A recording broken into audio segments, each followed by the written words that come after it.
Hi, everybody. Thank you so much for joining us today on this series of Conservation in the Classroom. My name is Kate, and I will be our host today. So today we're going to have the opportunity to interact with one of WWF's very own conservation experts. And before we get to that, we're going to take a few minutes to introduce all of our classes that we have joining us on camera from all over the country. For those of you that are watching live but are not on screen, please give yourselves a shout out, introduce yourselves in the chat, and we will be sure to give you a big hello once we go through our on-screen classes here. So when you hear your teacher's name called, be sure to wave your hands and make some noise and let us know that you're there. So let's start with the crew Knight joining us from Olympia, Washington.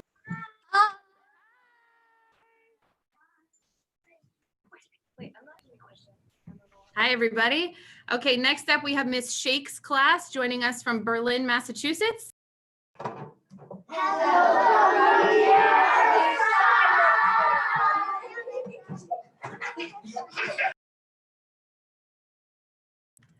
Okay, next is Miss Bova's class from Cape Girardeau, Missouri.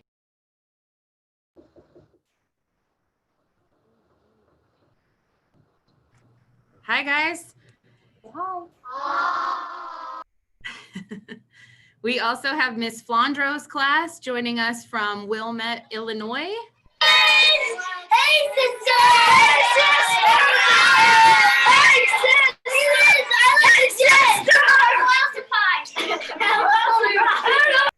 Woo! I'm liking the excitement here. Next up from San Antonio, Texas, we have Miss Benvenita's class.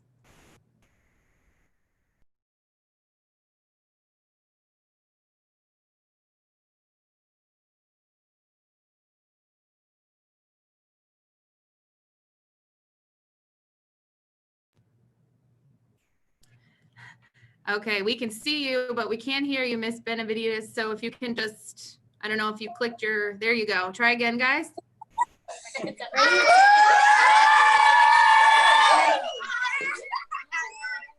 Okay, that's better. And let's see, it looks like we may have some classes joining us on the chat here. So let's give a big welcome to Whittingham Prep. We have 2nd and 5th grade students joining us from there. We also have 5th graders in Mrs. Osborne's class joining us. Thank you all so much. Of course, the reason you guys are all here today is to hear from our awesome presenter, whose name is David Aplin. Mr. Aplin is the Director of Community Outreach with the Arctic Field Program here at WWF. And today he's going to talk about this unique part of the world that he lives in, some of the animals that live up there and the adaptations that those animals have to use in order to survive in such a unique environment. So without further ado, Mr. Aplin, the floor is yours. Hello, everybody. Hello from Homer, Alaska. Can you hear me? Here's the signal. If you're a scuba diver, and if you want to signal okay after you jump off the boat with your scuba gear on, you come up and you do this, right? That's the signal. That means you're okay. Is this okay? All right, let's see it. There, I see a lot of hands. Excellent. Well, I'm in Homer, Alaska. It's still kind of dark. It's only 10 in the morning. And we're having especially short days this time of year. We're going to talk about that in just a minute. But did you bring your map of Alaska with you today? Oh, I think you did. Can I show you the quick and easy map for Alaska? Take your right hand, make this pointer sign. Can you make the pointer sign? Do it just like that. Now tip that over and look at the back of your hand. You have a map of Alaska with you every day.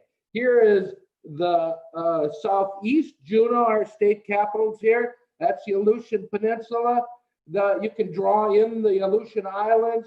Here's Utqiagvik up here, or Barrow. That's Alaska. Does it look kind of like that? Yeah, it sure does. Let me show you where I am and where we're going to visit today. Is that okay? Yeah, okay, good. I live down here in Homer, Alaska, right here. way down on the Kenai Peninsula in the southern part of Alaska. Alaska is a big place. In fact, it's hard to imagine how big it is. I made a marker on my yardstick. This is 1,000 miles. That's 1,000-mile distance to that point. Look how big Alaska is from my little town in Homer. It's 1,000 miles to get up to the North Slope up there, to Utqiagvik, where we're going to visit in just a little bit. Look how far it is up to the Aleutian Peninsula. You could go on and on. Look how far it is for me to get from Homer all the way down here to southeast to Juneau, where our capital is. It's a huge place. And it's super cool. We're going to look around in just a minute. But we're going to travel here, and traveling in Alaska isn't an easy thing to do usually. We don't have that many roads.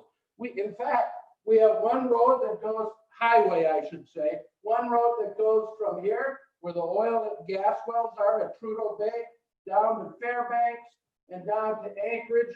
We have a road to the border with Canada called the Alcan. We have a road that comes down here to where I live in Homer. That's about all the big roads that we have. To get to most of Alaska, you have to get on an airplane or get in a boat or find another way to travel all of that distance. So we're a really big place. If you haven't, you have a chance, you can appreciate that by maybe after class today or next week, figure out a place from your house that's about 1,000 miles away. And maybe that'll give you an idea how big the state is. I mentioned that the days were getting shorter here. In fact, we're down to about 6 hours of daylight today.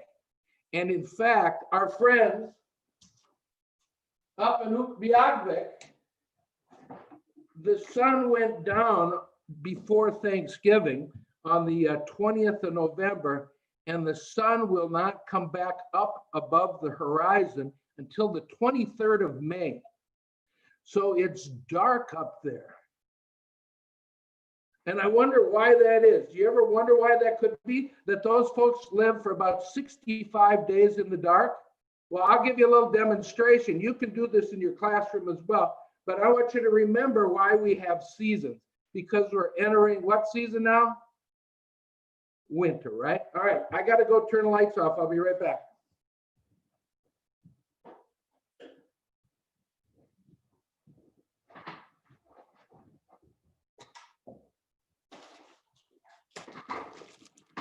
Imagine this is the sun. If this was the sun, my hands would be very hot, wouldn't they?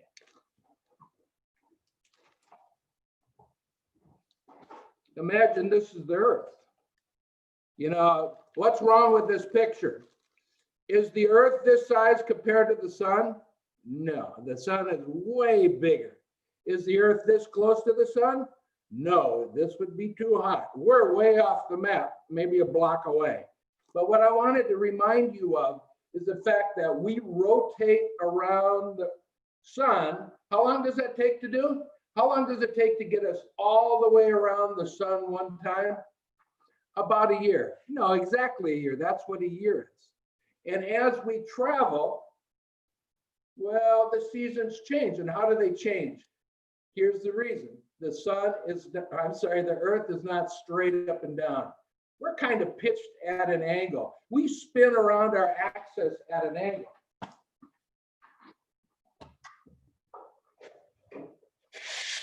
So instead of the earth sitting straight up and down like that as it goes around the sun, we're at an angle. So that during the part of the year where our part of the world, the northern hemisphere, is closer to the sun, we have more light. In Barrow, in places above the Arctic Circle, they have light 24 hours a day. I was there this summer and in June, and the sun, instead of going below the surface or below the horizon and setting and coming back, it just rotated during the day around our heads. It's amazing. But this time of year, we're in a different situation. This time of year, the sun is closer or aimed more directly at the southern hemisphere, right? So Utqiagvik in the top of the planet, the Arctic, is in shadow. It's not getting any sunlight. And that has huge effects. It makes the days longer. It makes everything different. And that change is what drives what happens in the Arctic. Let me share my screen. I have some pictures. Would you like to see some photos of the animals and the climate and the people? Oh yeah, good. I thought you might. Let's see if I can share my screen, because I'm very technologically sophisticated here. Can you see my screen? Yep, good, okay. Before we talk about the wildlife and the conditions and all of the other things I want to share with you today, I'll tell you a little bit about myself and how I got to be in this job, which I think is probably the best job in the world.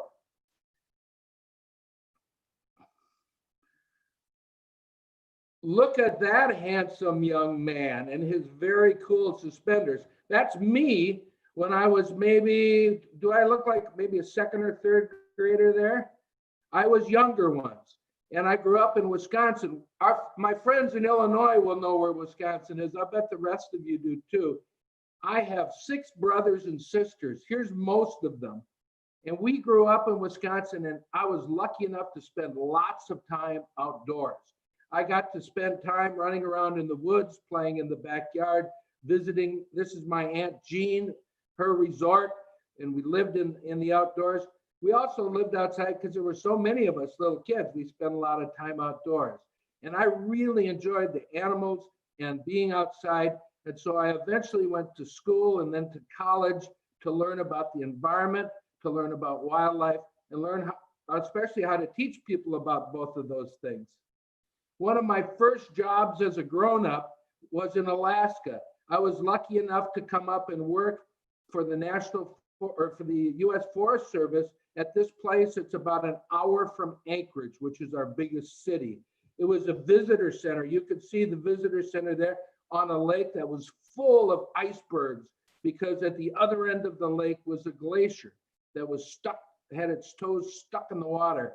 And I was a naturalist there. We sang songs and taught people about the ice and the wildlife and the place. And we also spent time when we weren't working exploring Alaska. And I always said I loved Alaska, its wildness, and I hope to be there. I left Alaska and I went as a young man and joined the Peace Corps. And I ended up in Africa, where we worked at a national park in the country of Malawi, Lake Malawi National Park. And since then, I've had a number of great jobs all over America. And but I finally made it home. I finally made it back to Alaska, to the place that I hoped I would live someday.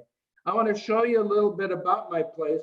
This is a view from just above my house. This is Homer, Alaska.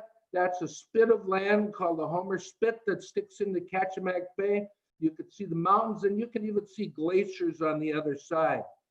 When the tide is out and you go out on that spit of land, you've got exposed beaches that you can play and walk on.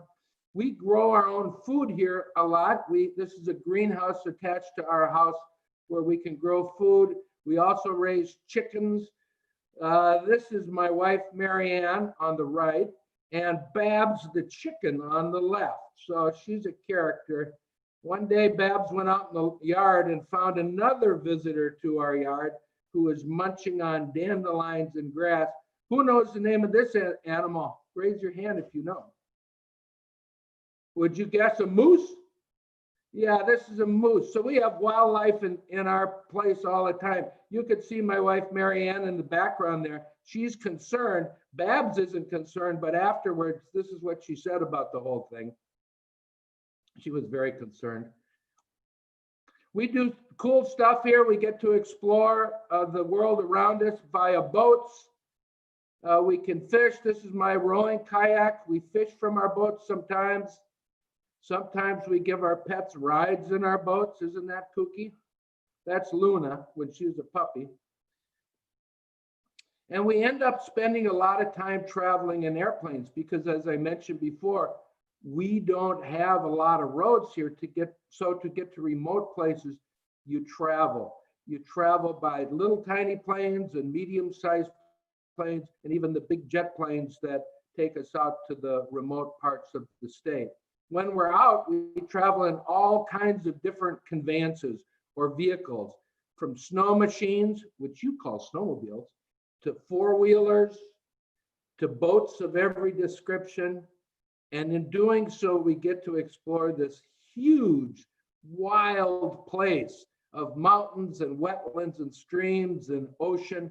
And it's just an amazing place. And I think I'm a very lucky person to live where you can see and experience and be a part of places like that. That's the brown bear standing out there fishing for salmon, by the way. You know, I mentioned that Alaska is huge, and this ought to show that to you. Can you see the outline of the United States, what we call the lower 48, and then we've overlaid Alaska on top of that. So we essentially could stretch from Georgia in the southeast up to Minnesota and North Dakota in the north, all the way out to California in the west. That's how big Alaska is. And it's just a part of the Arctic. This is how I think of the world. When you look at a globe, you probably look at it from the side. I like to think of it from the top. This is the Arctic, and you can see the dotted line, which is the Arctic Circle, and you can see it touches many countries, including Canada, Alaska, which is the United States, Russia, Greenland, and Scandinavia. All of those countries touch the Arctic and touch the Arctic Ocean. I want to take you up there and explore with you for a minute this area. This is where I focus my work on, because I work for World Wildlife Fund's US program, but we work with our neighbors in Russia, we work with our neighbors in Canada. In fact, we work with all of those Arctic countries to try and protect wild places and wildlife into the future. I want to take you north right now up to Utqiagvik, which is the town that used to be called Barrow. It's that town at the tippy top of the state, the farthest north place in the United States. And we're going to land there. That photo from the airplane was in July. This is in March, once the sun came back. We're out on the Arctic Ocean's ice. And that's my friend Billy Adams. And he's finding a crack in the ice because in March and April, the ice begins to melt at the southern edges and recede. And the ice cracks and opens up and returns to be an ocean instead of a frozen expanse of ice that extends to the horizon. Billy found a crack that he could drop this microphone in. A microphone for the ocean or for the water is called a hydrophone. And he unrolled that spool of line. And then he and Kate Stafford, who is a scientist from the University of Washington on the right, they hooked that hydrophone up to headphones and to a recording device. And they dropped that hydrophone into the water where they can hear and record the sounds of what's under the ice, which is the amazing place as far as I'm concerned.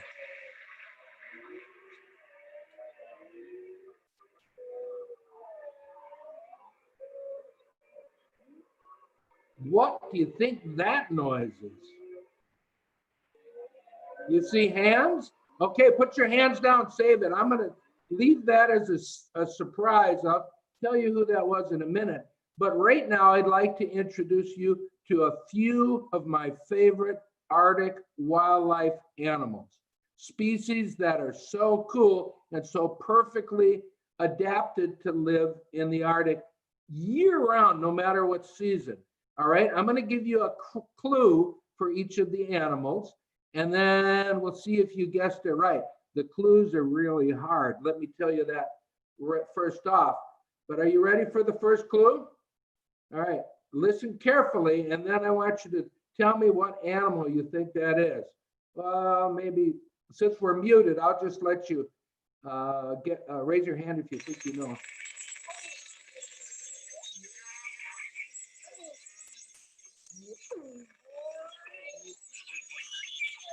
Who thinks they know? That's a tough one. How many of you guessed beluga whale? That is super tough. This is a white whale. It's a smaller whale.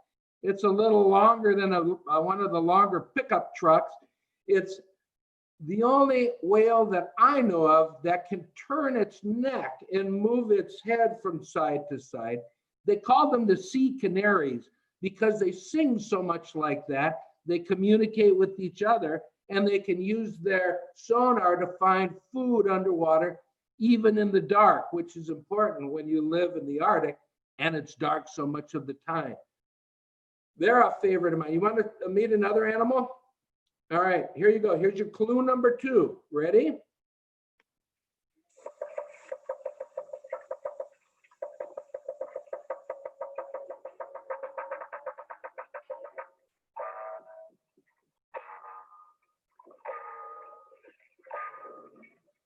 I see some hands up, so some people have ideas about this. To me, that almost doesn't sound like an animal noise, but it sure is. It's made by this animal, the walrus. The walrus also have a thick layer of blubber or fat under their skin, but above the muscle of their body, they have those bristly whiskers to probe into the mud because they dive deep to the floor of the ocean and eat stuff like clams and other invertebrates, which means things without backbones, in the bottom of the water, in the bottom of the ocean. So that was walrus. Here's number 3. Are you ready?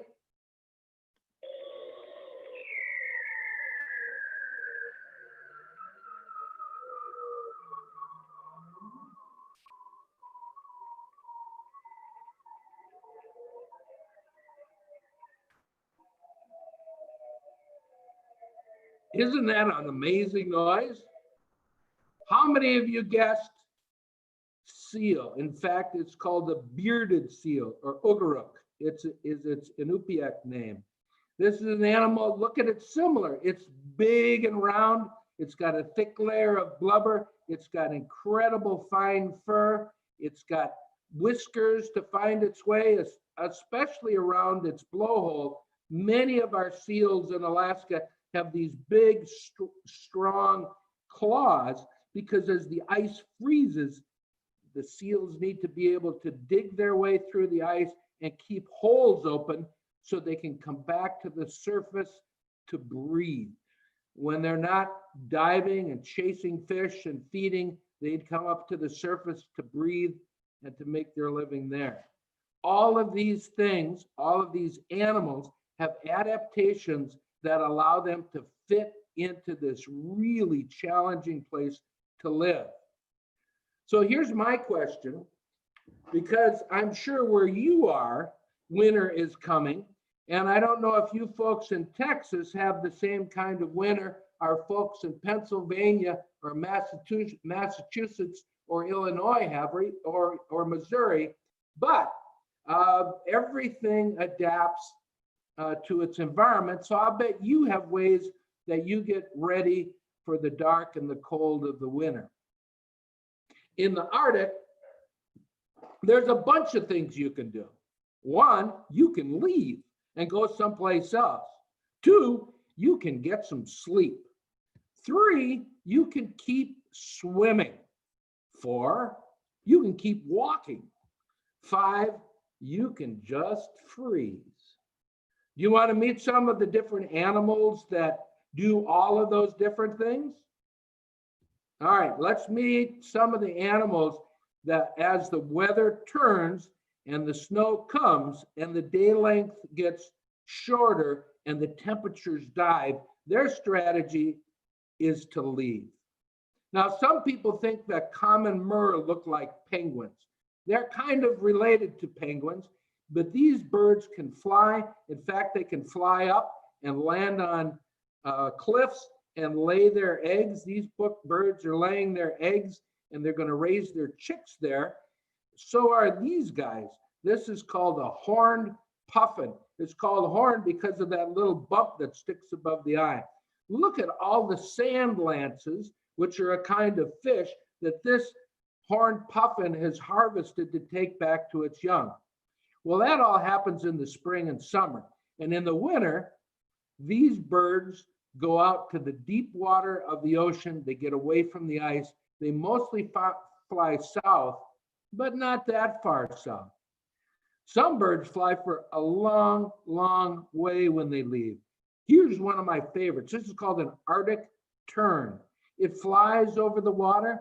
It nests in Alaska on little lakes and ponds and marshes, but it flies 22,000 miles a year all the way to Antarctica during their summer, which is our winter. So they're marathon flyers. But here's my favorite long distance flyer of all. This is a barred-tailed godwit. Barred-tailed because it has stripes back on the tail region.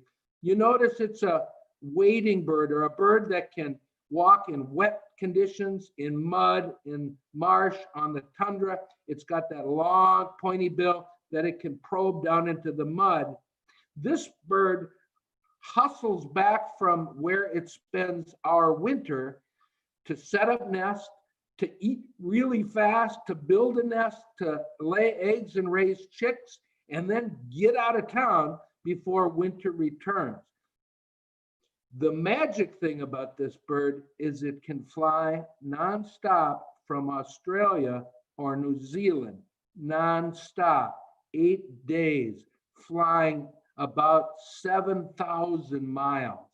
And it does that by putting on a huge amount of weight before it migrates. Its stomach and its heart get bigger during that time, or its stomach especially. It puts on weight. And then when it takes off to fly, as it's flying, its stomach is shrinking. Its heart is getting bigger. Its lungs get bigger. And it flies almost 7,000 miles to get back to all of that light and all of that warmth that comes with summer before it escapes again. Some animals get some sleep, right? That's something you can do too. I feel like sleeping a lot this time of day. But here's a famous winter sleeper. These are brown bears, young ones, and they live in many places in Alaska. Now, by the way, brown bears are the same thing as grizzly bears. But we call brown bears here in Alaska the bears that live along our coasts and can find a huge amount of food, especially in salmon that return every year. These brown bears are hundreds of pounds larger than the grizzly bears that live on the interior, on the inside part of Alaska, because they get so much rich food like this salmon here. They stand and catch salmon. They put on weight, and then about this time of year, they hibernate over the winter. They go to sleep into deep sleep. Now, we don't have winter yet this year. I'm wearing a sweater to work. I didn't even need a jacket in Alaska. It's about 45 degrees. And I've had reports that there are some brown bears in the area that haven't gone to bed yet. So we need to be careful outdoors. Here's some animals that instead of going to sleep, keep swimming. This is one of my favorite animals of Alaska and all over the world. It's a bowhead whale. They call it a bowhead because if you look at the mouth here and the head, it makes this arc like a bow. Here's what it sounds like. You've heard it already. We threw a hydrophone into the water last year up near the Bering Strait, and there were about a dozen of these migrating by us. There's the ploop.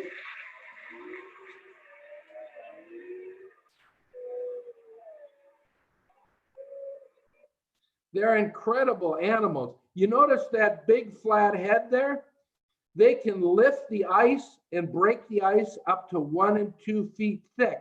So even though they need to breathe out of their blowhole, which is conveniently located at the top of their head, they still can survive under icy conditions. They have about 1 foot to 2 feet thick of blubber to insulate them. And in their mouths, they have these plates, which are more like maybe maybe like the on a cone, the actual individual tines of a cone act like filters in their mouth, so they can eat huge amounts of food. No, we don't want you to do that again. Stop, please stop doing that, whale. This is what they eat. They eat krill. This is like a little shrimp-like creature that grows in abundance. And believe it or not, bowhead whales can eat up to 4,000 pounds, 2 tons of krill in a day. That's like, if you know what a Taurus car is, a Ford Taurus weighs 2 tons, 4,000 pounds. So they can eat that much a day. And during the spring and the summer, when all the light is shining and all the algae is growing and all the critters are growing in that ocean, we get huge amounts of food, including krill, which they survive on. Dave, just to let you know, you got about 2 minutes. All right. Here's the ice conditions. Bowheads can't live under solid ice. They like to be near the edge of ice, as do walrus. Walrus, after they feed, need to pull out and rest. There's other things you can do as well. You can keep walking. Here's some animals that keep walking. This is the caribou, and it's related to reindeer, which are popular this time of year. They walk for miles and miles in search of food that they can reach through the snow during the winter. During the summer, they run from mosquitoes. This is the only deer where both the males and the females have antlers. And the important thing is this little flappy part up in front of their antlers. That's what they use to move the snow to get down to the lichens that they like to eat, especially through the winter. And where you have caribou, you'll often have wolves following to see if they can find food as well, because they are predators of caribou. Polar bears keep walking too. Look at that foot of a polar bear. It's perfectly designed for insulation, and also that long hair keeps them silent on the ice, because they need to sneak up on their favorite food, seals, which they hunt throughout the year and out on the ice. The polar bears get followed by Arctic fox, which clean up after the polar bears have eaten. Not all polar bears sleep all year, though. The female polar bears will hibernate for a few months over the winter. They'll have their cubs under the snow, and in the spring, they'll come out with the baby cubs and they'll begin walking across the landscape and finding food on the ice to feed the female and also the cubs. The last strategy that I wanted to tell you about was to freeze in place. Animals are adapted to live in the rugged cold of the Arctic as well. And there's a beetle called the flat red bark beetle. Look it up on the interwebs if you can. They're a beetle that lives in the Arctic, and they're amazing in that they can endure really amazing cold temperatures. It's been recorded that they lived in 94 degrees below zero. If they can get into leaf litter along the ground and in the vegetation, they've been even sent down to a laboratory in California, and I think they got to about over minus 100 degrees. So they're incredibly adapted to just live out the winter. And the magic here is that the fluid in their body during the fall and into the winter essentially turns from water into antifreeze. You can learn more about that if you'd like. So all of these critters have adaptations that allow them to stay in this really rugged environment that goes from warm to cold, from light to dark. I'll bet if you think about it, there are animals in your neighborhood, whether you're in Missouri or Washington or Illinois, that do all of those things. And you might want to pay attention when you go home or over the weekend to what critters are there and where they've been during the summer. Some of your critters will stay in place, like here as well, but some, you're getting visitors from the north that are escaping the rugged conditions that we live in here. Now, I haven't said anything about people during my presentation, but there are thousands of people that live in the Arctic, in Alaska, and millions around the top of the globe. These people are adapted to the Arctic as well. In fact, people have been in Alaska for more than 10,000 years. And they have interesting stories and interesting lifestyles, and they're still making their living here today. And that would be a valuable thing to look at, because it's amazing how people have adapted to live in this place. Well, that's all I have for you for my program, but I'm looking forward to hearing some of your questions. Kate, I'm going to stop sharing. Sounds good. Turn it over to you. Thank you so much, Dave. That was awesome. We're going to dive right into the question portion of the session now. So all of our classes that are on camera, make sure you guys are getting your questions ready. And those of us that are joining us live on the chat, don't forget you can use the chat to put your questions for Dave in there, and we will weave those in while we go through here. So let's start with the crew Knight from Olympia, Washington. Students, just as a reminder, when you ask Dave your question, be nice and loud and talk nice and slow for us to make sure we can all hear you. You guys are up first. Wonderful. Go ahead. We have lots of questions. We'll ask however much we have time for. So first up, we're going to let Sarah ask one. Why do polar bears decide to live in Alaska unlike any other bears? Why do polar bears want to live in Alaska more than any other place? Well, that's a really good question. The polar bears, like all of our animals, fit here because they're adapted to find the food and the other things they need in place. Polar bears have white hair, so they blend into the snow and ice, so they can sneak up on their prey, which is what? Mostly seals, right? They live all the way around the Arctic. In fact, you can find polar bears in the north of Russia, in the north of Canada, in Greenland, and they're able to find their food, which is mostly mammals like seals. They have thick hair that's white. They have black skin so that the sunlight that gets to their skin warms them, and they have an incredible sense of curiosity that has them always exploring their environment. So they're perfectly suited to Alaska. They can't live on twigs and berries. They can't live easily on fish. So their food is in the Arctic. So that's why we find them here. Thank you, Sarah. Okay, great question. Next up is Miss Shake's class from Massachusetts. If you guys are ready, you're up next. Yeah, come right down. I have to squat down a little. Here you go.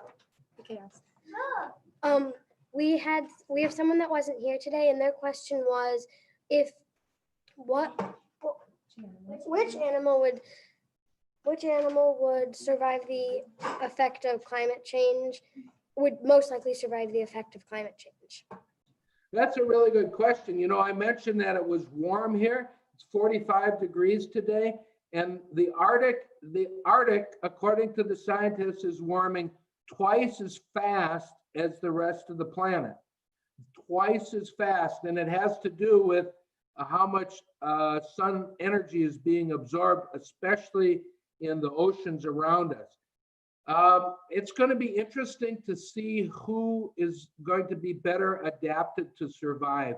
You know, as the polar ice cap melts and becomes smaller, especially during the summer, those species that depend on ice, like those ice seals and even walrus, are going to have a tough time, because walrus need to come up out of the ocean and rest for long periods of time.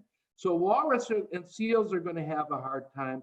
Polar bears as well, because they wander for so long over the ice that as the ice recedes, we anticipate they're going to have some challenges. Polar bears, we know, are spending more time on land because the ice is melting. You know, there are new species moving in. Many of the whales may do very well, and we're getting some new species in the Arctic, like killer whales. Do you all know what an orca looks like? a killer whale? Killer whales, you know, they're not so common now in the Arctic. And if you look at their body, you kind of tell why. They have that big fin sticking out. Well, the ice is in a very good place if you have a big fin sticking out of your back. But as the ice melts, species like orcas are going to move that way. We also see a lot of fish that are living now farther south in the Bering Sea, moving north. So that's a really good question. There are going to be winners and losers. And what we're doing at WWF, World Wildlife Fund, is trying to figure ways to help protect the most important places for those animals to move to as the planet warms up. Thank you for that question to the person who is not there. Okay, let's keep moving here. We're up to Miss Bova's class in Missouri. London. Miss London, you ready? Loud and proud. How do the animals handle living in the darkness? You know, that's a really good question. The question is, how do the animals adapt living in that darkness? Remember all those marine mammal sounds that you heard at the beginning? That's one way they adapt. If you can communicate in the dark and find your friends and relations, and if you're like a beluga that can use sonar to find food in the dark, that's a great adaptation. If you're a polar bear, your nose is super adapted. So while you can't always see very well, you can smell food from long distances away, miles and miles and miles. So there are different strategies that animals use to live in the dark, and most of them have to do with using their other senses in a more definite way. Thank you. That was a good question. That was a good question. Next up is Miss Flandro's class in Illinois, if you guys are ready.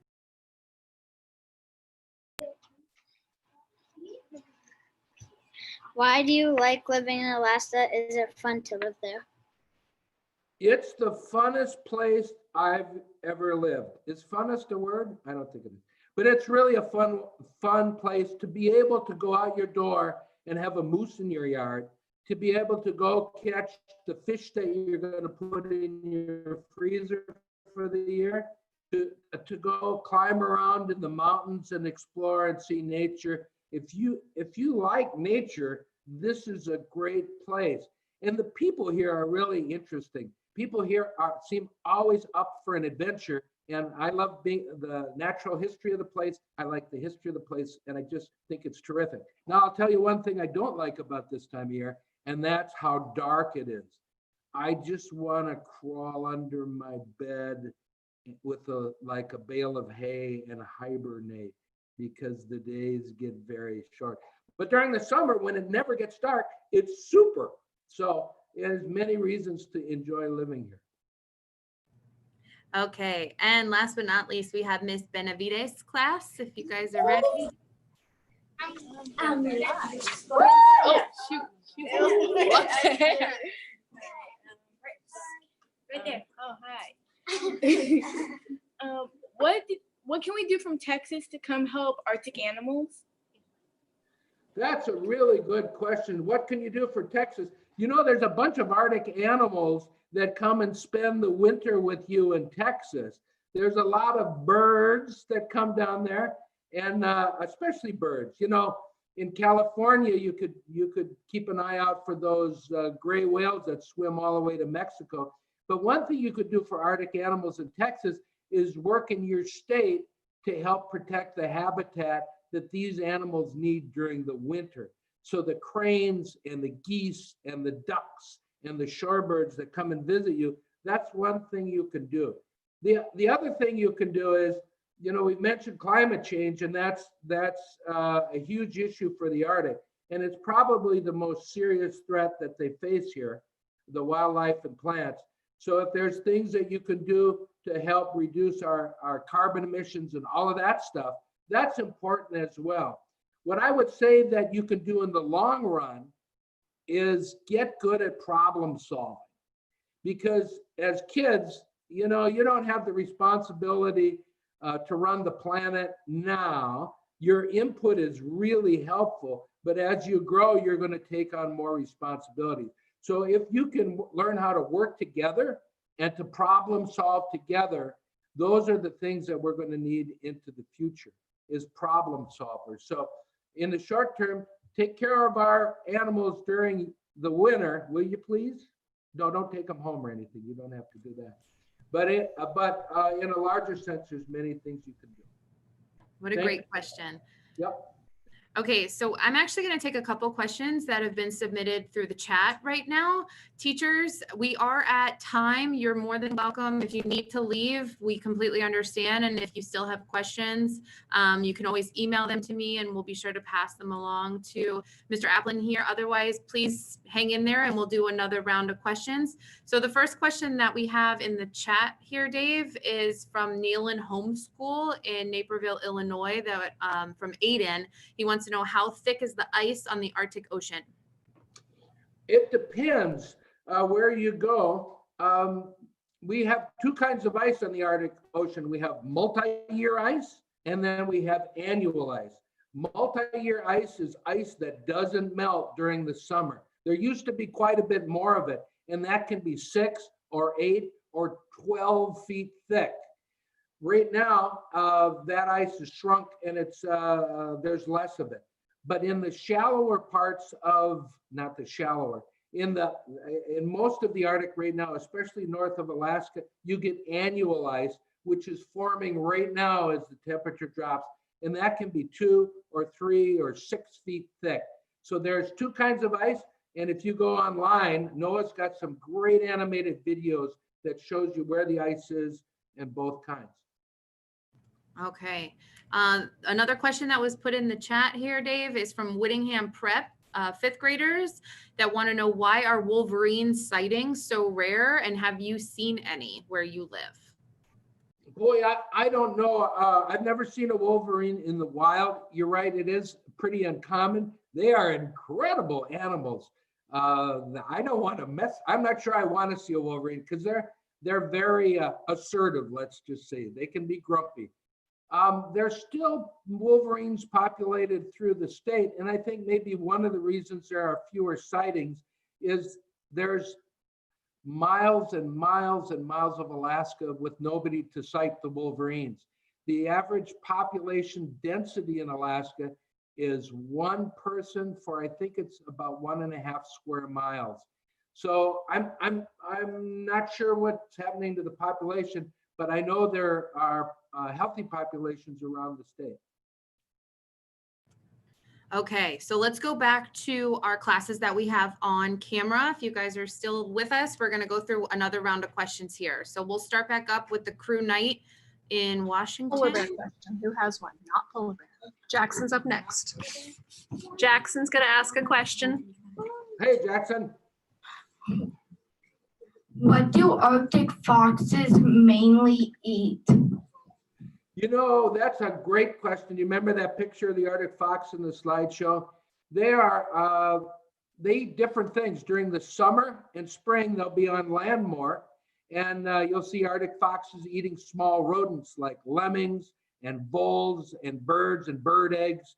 And especially during the icy season, the fall, winter, and spring, they'll follow the polar bears out onto the ice, and they'll try and eat the scraps from the polar bears' meals quite often. So they're often eating what's left over of seals that are left out in the ice.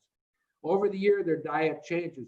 Foxes can even eat berries too, so they're pretty adaptable. Okay, Miss Shake's class. You guys are up next.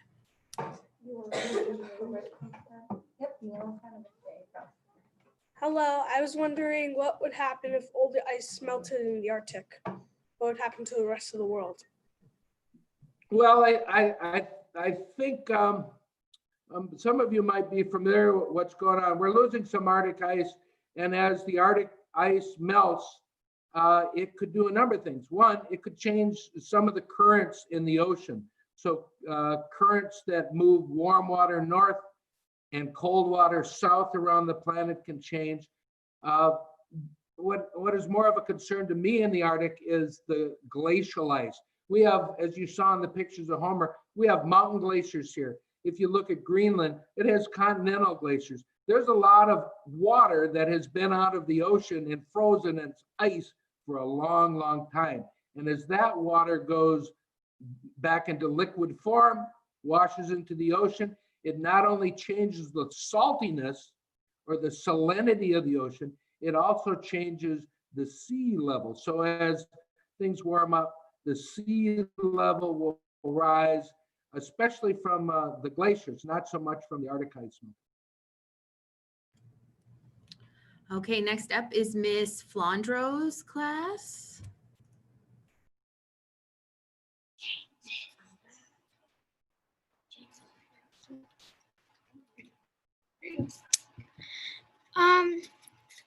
How do animals in cold environments protect themselves? Have they adapted? Yeah, I think if you remember the slides, they show the animals that are living in the Arctic are really well adapted, and adapted by thicker layers of fur. They're adapted by thicker layers of fat. They're adapted by all of those special features that they have to see or hear or smell in the Arctic that helps them fit in. It's a really rugged time in the Arctic for many species, but those animals have been there for thousands of years, so they are pretty well adapted, I think. Okay, and Miss Benavides' class. Which animal is most endangered in the Alaska? In Alaska, that's a good question. That was like magic how you popped up there. That was pretty cool. What is the most endangered animal in the Arctic? I'm not sure I know the answer to that question. I know there is one marine mammal that lives out in the Bering Sea that is related very closely to the bowhead whale, which you saw in the slideshow. It's called the northern right whale. I love right whales. Those of you in Massachusetts have right whales off your coast, and there's, I don't know how many hundreds or thousands there are, but the northern right whale, there are probably less than 100, possibly less than 50 left on the planet. So they're in tough shape. Okay, Dave, we got another one from the chat that we're going to ask you, and then we might have to wrap up because we are running short on time here. So the one from the chat from our group in Soul Hall 1 in Tucson, Arizona, they want to know, it's kind of a two-part question. They want to know, what is the rarest animal up there? And second part is, how many languages do you know? Wow, part one. The rarest animal is probably the whale I told you about, the northern right whale. There are very, very few of them left on the planet. So I think that's the answer to that. How many languages do I speak? I speak English and Chichewa. So I speak two. Do you want me to say hello in Chichewa? Mulibwanji nonse, inedine bambo Dave Aplin. Di Makalaku, Homer, Alaska. You know what I said? Hi, my name is Dave Aplin. I live in Homer, Alaska. Kids, did you get that memorized? Memorize that. Did you go home and practice that? Practice your chichewa. Well, thank you all so much for joining us. I want to be respectful of everyone's time, so we are going to wrap there. But if you do have additional questions for Dave that we didn't have time to cover today, you know, you can always email them. You can have your teacher email them to wildclassroom@wwfus.org, and we will be happy to pass them along to Dave and get you a response. I want to thank everyone that joined us today, both on camera and off. And what we're going to do now is just unmute everyone's microphone and give a big thank you to Dave, and we will see you guys next time. Thanks so much.